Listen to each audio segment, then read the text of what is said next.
Bagaimana hukumnya orang yang mempelajari ilmu tasawuf tapi belum bisa mempraktekkan, mengamalkannya? Enggak apa-apa. Orang itu justru tidak bisa mengamalkan sebelum punya ilmunya. Wong al-amalu samratul ilmi, kata Imam Ghazali di awal itu.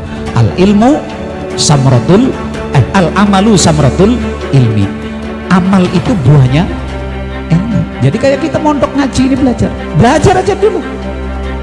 Wih, kan nggak bisa ngamalin, nggak apa-apa, nanti juga bener dewek. Kayak dulu Imam Ghazali, Imam Syafi'i, tolabtul ilma li ghairillah fa'abal ilmu illa ayyakuna lillah. Biyen aku golek ngilmu sekolah ngaji tujuannya kepengen dadi wong sing pinter, kepengen dadi wong sing dihormati, karena dudu karena Allah. Wah, belajar sapore kayak wong zaman saiki gitu loh. Pengen jadi direktur, pengen jadi DPR, pengen jadi menteri, pengen jadi, itu kan lighairillah, itu belajar bukan karena Allah.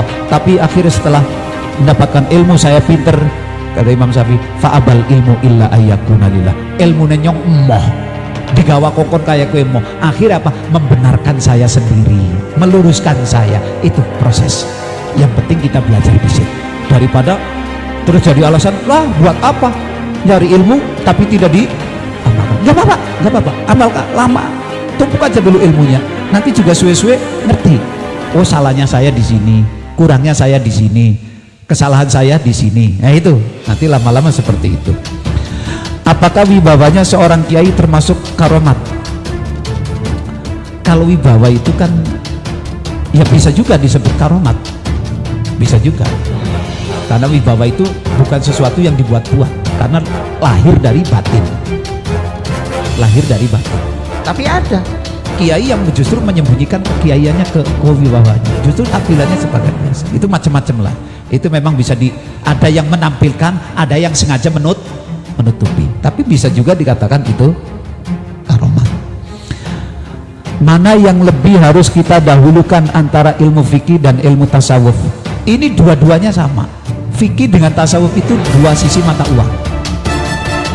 Tapi dalam arti yang pertama memang fikih. Man tasawwafa wa lam yatasharraf faqad tafassaq.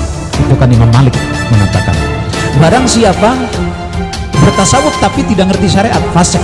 Wa man tasawwafa wa lam yatahaqqaq faqad tazandak. Tapi siapa bertasawuf tidak sampai mencapai menempuh hakikat, zindik.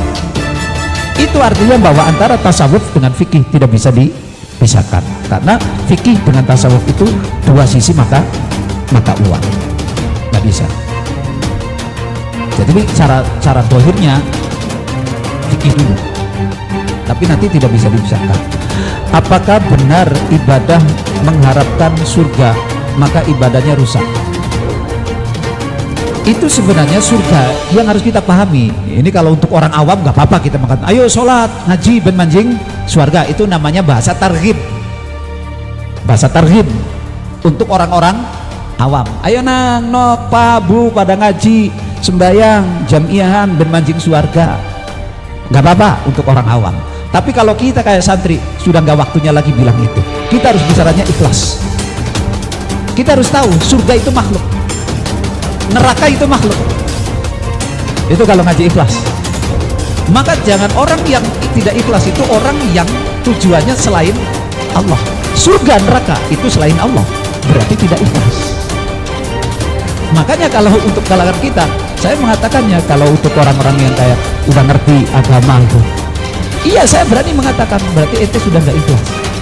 Tapi secara orang awam itu masih disebut ikhlas. Tapi nanti bagi orang khawas dan khawasul khawas, surga harapannya itu kan bukan lagi surga neraka. Seperti Rabi al-Adawiyah mengatakan ma'abad bukan khaufan min narika wala tum'an fi jannatika walakin hubban lihatika. Itu Rabi al-Adawiyah, waliyatullah ahlul ibadah, gitu ya. Apa dia mengatakan?